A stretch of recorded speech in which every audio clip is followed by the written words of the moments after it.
Welcome, guys, to the lecture of the thyroid hormone synthesis, function, and regulation. Today, we're going to explore the life cycle of the thyroid hormones from various molecular steps from the iodide trapping to systemic clinical manifestations of the thyroid diseases.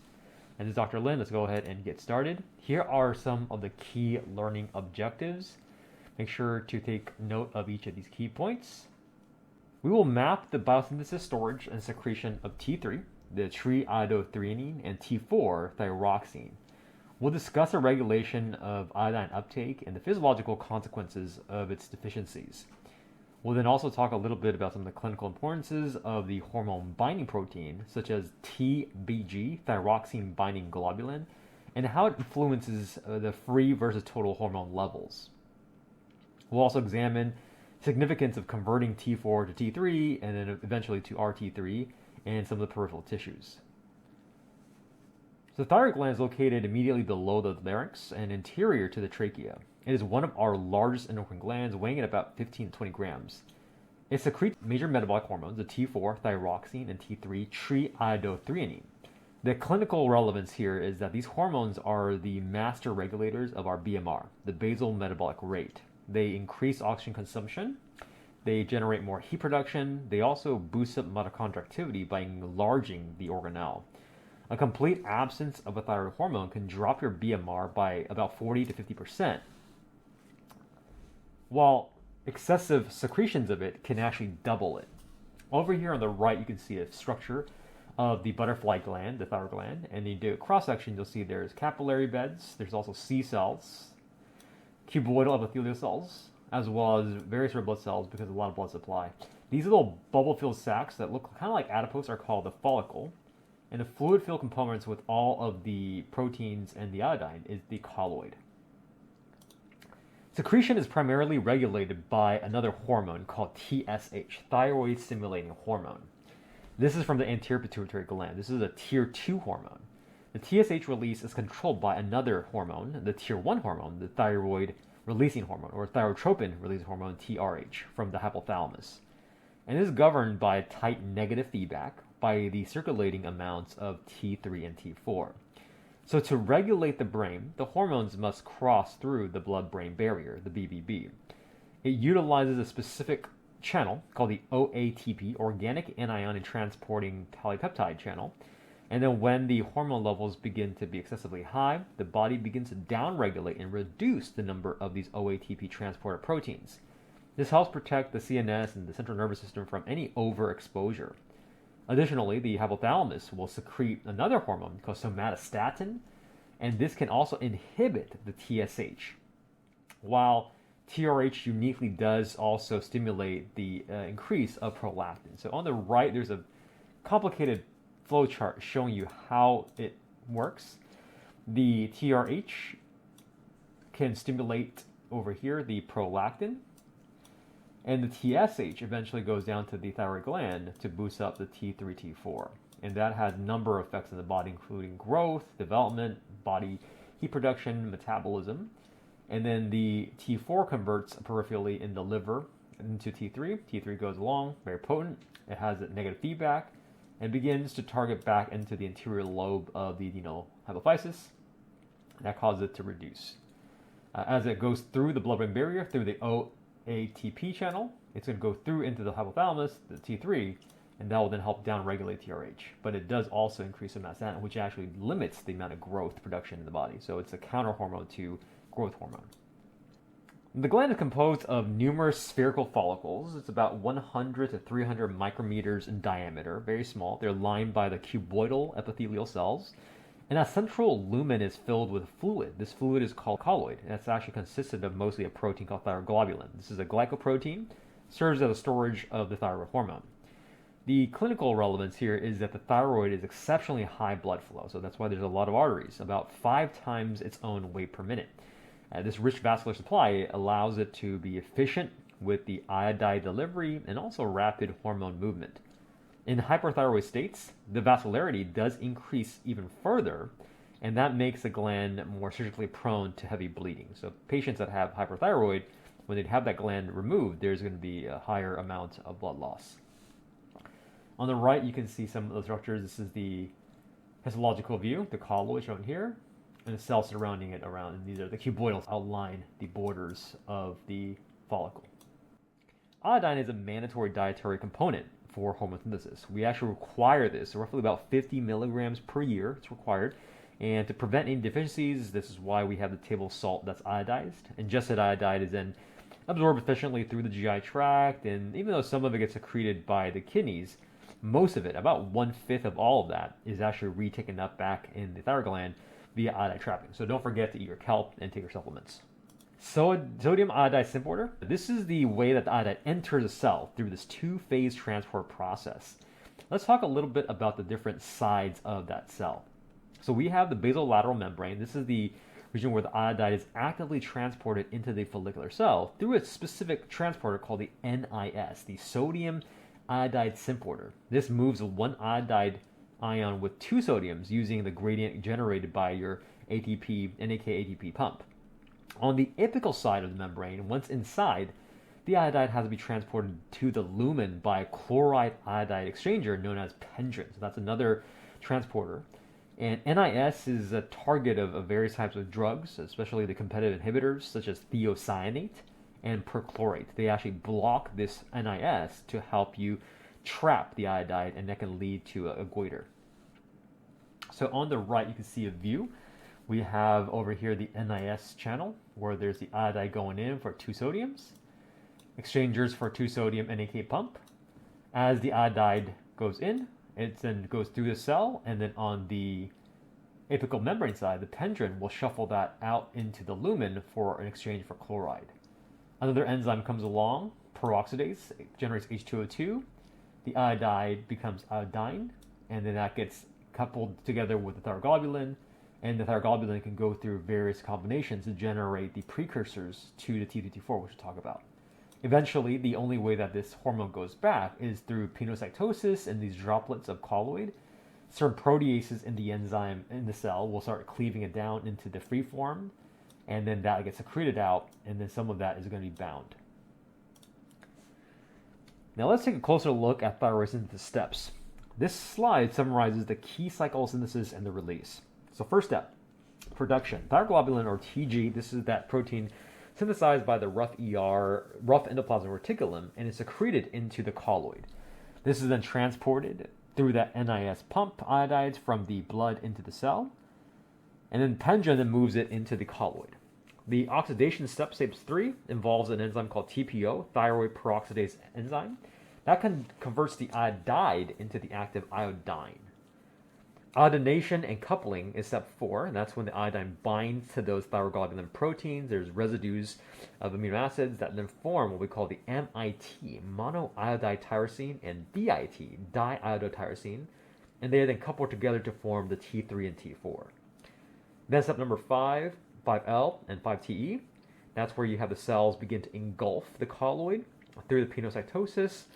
And there is another receptor called the megalin receptor that then grabs the TG that helps move it back to be released. And then the last step, step 6, is the final release when the T3, T4 are ready to exit. So again, just showing the visual as it comes in from the basolateral side, goes through the cell, goes through the pendrin, goes through the coupling reaction, forms a DIT-MIT, couples together to become T3, T4, and goes megalin receptor, comes in, lysozymes break it down, gets modified, and eventually released as the T3, T4, where T3 is the more potent version and T4 is the higher amount version.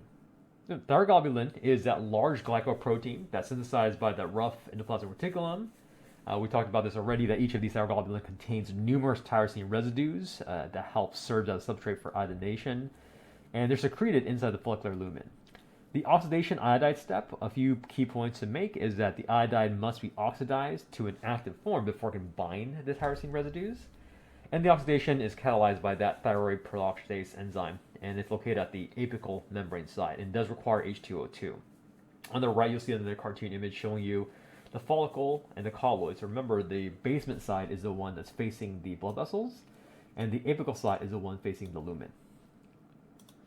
Now let's take a look at organification and the Wolff-Chaikoff effect. The organification refers to the binding of the oxidized iodine to tyrosine residues within the thyroglobulin protein. This informs the MIT, the monoiodotyrosine, and the DIT, diiodotyrosine. The clinical importance here is that whenever the iodide concentrations become excessively high, there is this temporary suppression by the thyroid of this process, and this is referred to as the Wolff-Chaikoff effect. This helps prevent any kind of overdose or thyroid toxicosis that could lead to poisoning. An iodine load and can be used for short term and sometimes can actually suppress it. So this helps prevent any kind of burst of thyroid toxicosis during abundance of iodine, and it kind of eases it down. So it's a temporary effect that lasts several days, and it helps the thyroid be immune to too much iodine exposure. Now, the coupling reaction, the hormone formation, is as follows. So when you have the two diiodotyrosine molecules, they combine to form the T4, thyroxine. When you have one diiodotyrosine and the one monoiodotyrosine, they combine to form triiodothyronine, so T3.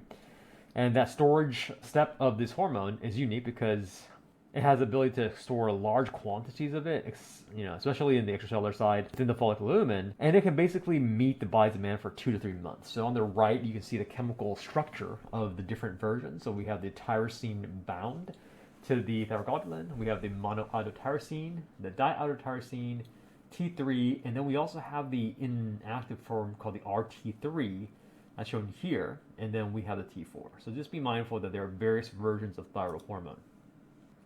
And then as far as the release of the thyroid hormone goes, whenever there is a stimulation by the TSH, the thyroglobulin begins to get endocytosed back into the follicular cells, the enzymes get activated, and the process begins. Thyroid hormones are generally stored in that follicle as TG. So TG is the stored form. And then the key points here is that we have endocytosis, where the apical surface sends out that pseudopod engulfing the colloid. The lysosome fusion, where lysosomes will fuse with the vesicles to protease and digest down and releasing the T3, T4. Then diffusion occurs as it goes through the basolateral side into the capillaries. And at the end, we have that megalin, where there's a transmembrane protein that helps you move it to the blood. Now let's take a look at the deiodinases. These are enzymes that manage the activation and inactivation of the hormone. There are actually 3 variants of this. We have the D1, deiodinase 1, D2, deiodinase 2, D3, deiodinase 3.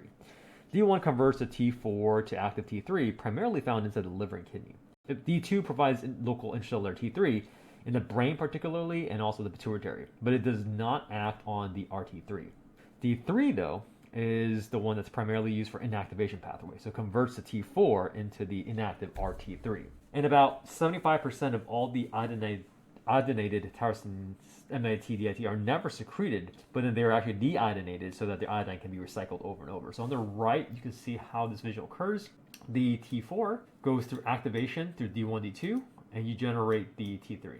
With the help of D3, you inactivate it and becomes the T2 byproduct, and then the inactivation T4 by D3 becomes RT3. RT3 can go back to D1, D2, and becomes D2. So it's an activation process. There is another byproduct over here where it goes through a deamination, decarboxylation reaction by T4, and that creates something called the tetrac, which is basically a tetraiodoacetic acid.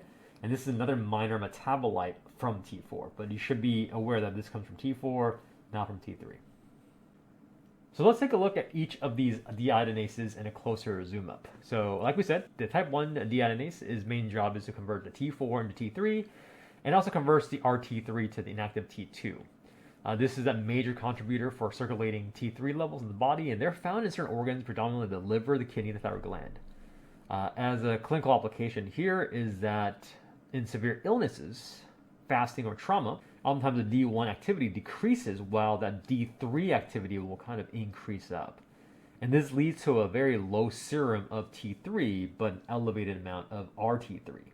So this is kind of an adaptive response to debilitating and severe illnesses. And these patients are not truly hypothyroid, but it's because of a euthyroid syndrome. So it looks like they're hypothyroid, but it's actually not. It's because of the body's enzyme level counterbalancing. Let's take a look at D2. Deiodinase 2, this is the one that converts T4 to T3 within cells. And this enzyme does not significantly contribute to the T3 levels, but it is found in the brain, pituitary gland, hypothalamus, brown adipose, and skeletal muscle. Some of the clinical application here revolves around the fact that in hypothyroided patients, the T3 may appear normal because of the boost up type 2 deiodinase activity. And whenever this enzyme gets upregulated, it's also why that the TSH may be suppressed despite having this low peripheral T3 levels around. So on the right, you can see how this enzyme, the T3, T4, and with the help of the deiodinase D2, T4 gets converted to T3, and T3 directly targets this heterodimeric receptor inside the cell, this TR receptor, thyroid receptor, as well as the retinoic XR receptor, and this then heterodimerizes onto the DNA and actually directly transcribes genes. And this can then affect direct translation. Now let's take a look at the last one. The type 3 deiodinase inactivates the thyroid hormones by converting the T4 to RT3. This enzyme functions to really terminate thyroid action, found mostly inside fetal tissue, brain, skin, and also placenta. As far as the clinical application goes, any kind of upregulated critical illnesses can lead to this overproduction of RT3 and also decrease the levels of T3. And so this is why there are some tumors and cancers where there is shown to have this overexpression of D3 in certain kinds of malignancies. And as a result, they can also have this kind of hypothyroidism kind of status due to this turning off of the thyroid hormone. Now let's take a look at the transport and the protein binding. The gland secretes about 93% T4 and 7% T3, and once in the blood, about 99% is bound to that liver synthesized protein. The protein is called thyroxine binding globulin, TBG. This is the primary carrier. T4 has a higher affinity and a half-life of about 6 days, whereas T3 has a lower affinity and a shorter half-life, about 1 day. Certain kinds of hormones do interplay with this. So pregnancy and estrogen therapies generally will cause a boost in the TBG levels, and as a result, raise that total level of hormone while keeping the free active levels kind of normal. On the counter side, we also have certain kinds of other conditions like nephrotic syndrome and also being starving or malnutrition, which can actually damage the liver and then lower the amount of the binding globulin. The thyroxine binding prealbumin, called transthyretin and albumin, also bind smaller fractions, but majority of it is bound by the TBG. Here's a comparison of what causes elevation of TBG and what causes decrease of TBG. So the reason why estrogen has an effect on the liver is during pregnancy, estrogen level begins to rise dramatically due to the placenta. And the estrogen begins to act on hepatocytes, and that causes an increase in synthesis of TBG. That also increases some of the reactions that boost up and then slows down the hepatic clearance. So the liver slows down by clearing it. So as a result, the TBG levels begin to double to triple. And as a result of that, more of the T3, T4 gets bound to the protein. So the total of it gets increased, but the free T3, T4 generally remains about normal after that kind of compensation.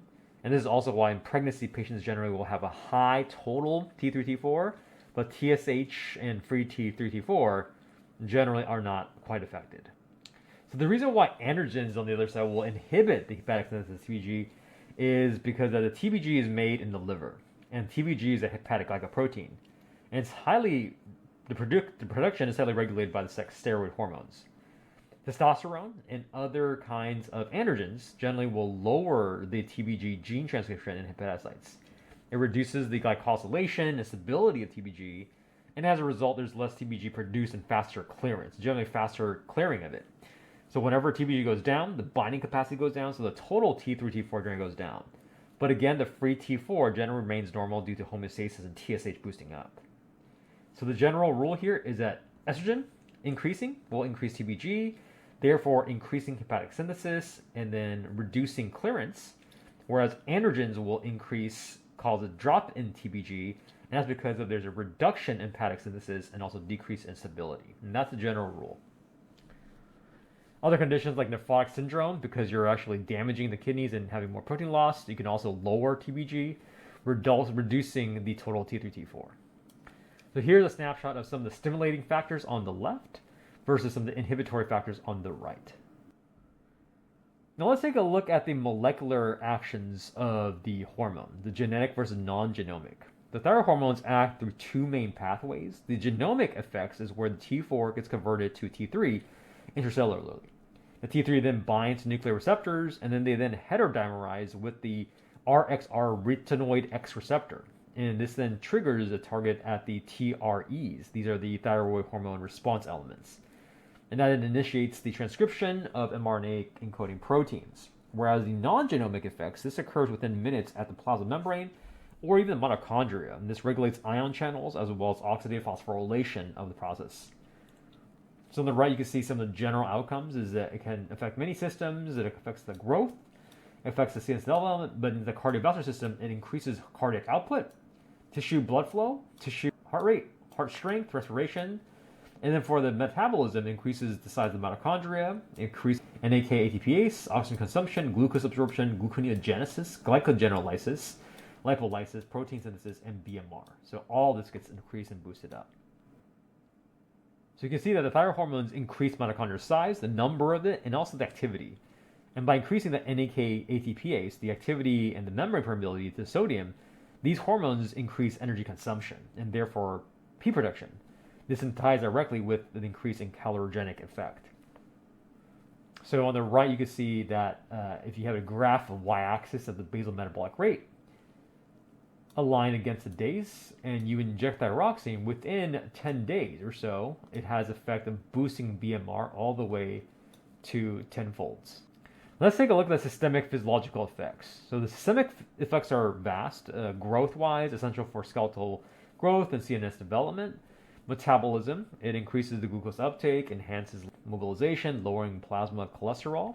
Also increases BMR. Cardiovascular, we went over this already. The cardiac output increased by about 60%. Heart rate, pulse pressure also rises with that. The CNS and muscle also increases cerebration. That causes a little bit higher amount of anxiety. That's why in hyperthyroid patients, generally you're going to find general tremors, 10 to 15 hertz tremors, due to that increased spinal synapse reactivity. So over here on the right, again, we have BMR percent change, and then the amount of thyroid hormone expressed in milligrams per day. So when you're at a sweet spot of 100 mg per day, you're normal.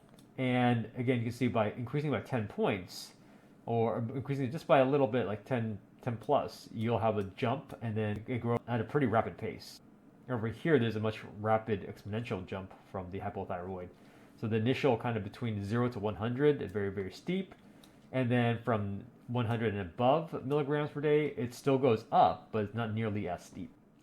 Now let's take a look at the hypothalamic pituitary thyroid axis. This is the regulation piece. The HPT axis is that master control system. The hypothalamus secretes TRH, which then stimulates the anterior pituitary to release TSH. TSH then acts on the thyroid follicles, and so this important relationship is that the high T3, T4 levels will inhibit TSH and also reduce TRH synthesis. This also then increases the hypothalamic SRIF, so myostatin, which further inhibits TSH. And so the system peaks generally around the late evening when you're sleeping, and it's really, really low during the noontime. This has a diurnal rhythm. On the right, you can see this interaction. So the positive represents that increases it, and then the negative means it actually turns it off, right? So over here, when you have a lot of thyroid hormone, it's going to have this ability to turn off the thyrotropes and inhibit the hypothalamus. And over here, it will increase the hypothalamus to produce more of the SRIF. So TRH is that tripeptide amide that is secreted by a specific set of cells called the paraventricular nucleus, the PVN of the hypothalamus, and activates a G protein cascade called the phospholipase C signaling. The TSH, on the other side, is a glycoprotein that's secreted by the AMP, and it utilizes the adenyl cyclase cyclic AMP pathway. So there are two different G protein systems. The negative feedback is whenever the T3, T4 directly inhibit TSH and also suppress the hypothalamic TRH. And there are several key modulators. So cold exposure, particularly cold temperature, can boost up and stimulate TRH. And that will then go down the chain. On the other side, leptin stimulates the TRH neurons, while fasting will decrease TRH and TSH to conserve energy. So generally when you eat more small frequent meals, you are boosting the thyroid hormone to increase metabolic activity. Emotional stress and sympathetic activation can also transiently decrease TSH as well. So having stress is not really good for your metabolism. Now let's take a look at a summary of the TSH effects on the thyroid gland. So the TSH effects are generally time dependent. Immediately, you have 30 minutes of effect, stimulates proteolysis of thyroglobulin to release stored hormones. You have also the slower delayed hours to days effect. This increases the iodide pump activity and also tyrosine iodination. And then the tropic effects are the longer lasting within weeks. And this can cause hyperplasia and even hypertrophy. The cells begin to shift from more of a cuboidal structure to more of a columnar, and this can cause extensive infolding and increasing surface area and swelling, and so there are histological changes. There's also a change where there's a reduced amount of follicular colloid because there's so much of the hormone being released, so it actually dries up a little bit. TSH, thyrotropin. TSH is secreted by the thyrotrope cells inside the anterior pituitary gland. This hormone is a glycoprotein hormone that has a weight about 2,800 daltons. The main function is to stimulate the synthesis of the T3, T4 at the thyroid gland. The TSH exerts multiple coordinated physiological effects that affects the thyroid hormone output. So some of the ones that we highlighted were the proteolysis of thyroglobulin, which helps digest the thyroglobulin into the free forms, and enhance the iodide trapping, so the TSH stimulates the iodide pump, and that increases the amount of intracellular iodide that goes in, and then the increased iodination of the tyrosine. So TSH also accelerates the iodine binding to tyrosine residues for the production of the hormones. The molecular mechanism, the cyclic AMP secondary messenger system. So the action of TSH is mediated by the cyclic AMP, cyclic adenosine monophosphate, signaling G protein pathway. TSH binds to the GPCR, the G protein coupled receptor, on the basolateral membrane, activating the effector enzyme adenyl cyclase. This then drives a hormone secretion and cellular growth. It's important to know that the hypothalamic TRH uses a different pathway. It's the phospholipase C system that generates IP3, inositol triphosphate, and diglycerol. This then increases the intracellular calcium levels, which triggers the TSH release. So over here is a visual on the right showing you how the TSH affects the receptors. The TRH uses this one, and TSH uses the cyclic AMP. TRH is produced by the hormones inside the brain through the set of neurons called the paraventricular nucleus. This is a tripeptide amide that's composed of pyroglutamyl, histidyl, proline, and amide. It gets secreted through the structure called the median eminence and transported into the anterior pituitary through the hypothalamic hypophysioportal system. And this is where it activates the PLC pathway. Environmental and energy regulation. The HPT axis is influenced by an external factor. The cold exposure is one of the primary stimuluses for TRH and TSH. Energy balance is also key. So leptin actually will increase the amount of the POMC, which is also known as the pro-opiomelanocortin neurons, to increase the TRH whenever the energy storages are adequate.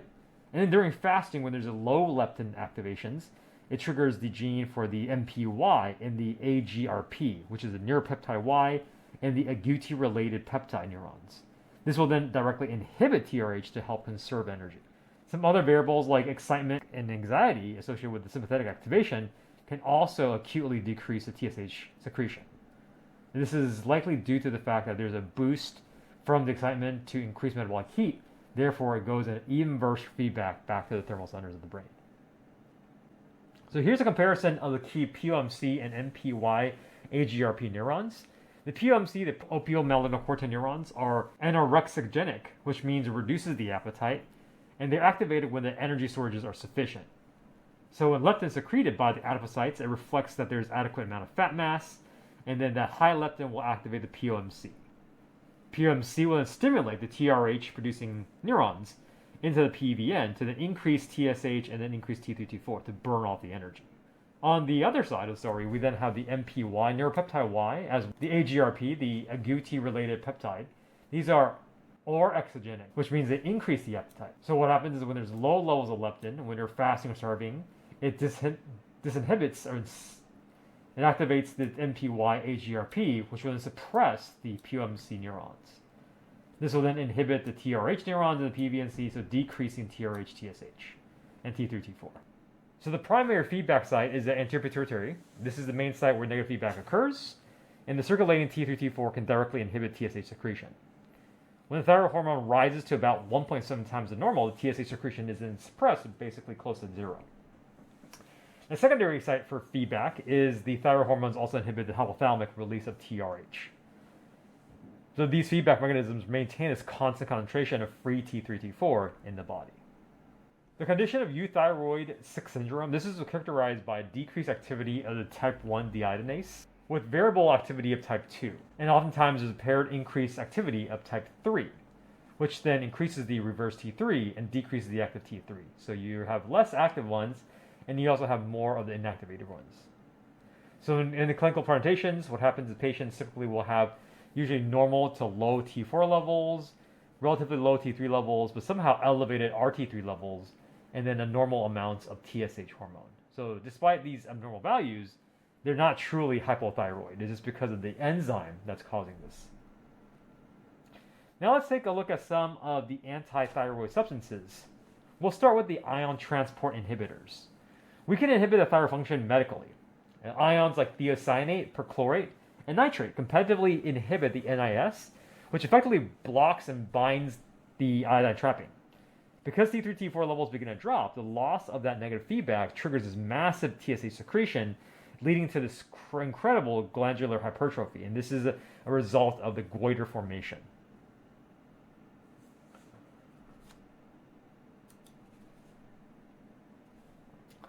The next one is the antithyroid substances that block the synthesis. Synthesis blockers like PTU, propylthiouracil, and methimazole, they block the TPO enzyme. They prevent the oxidation of the iodide and a coupling of tyrosines.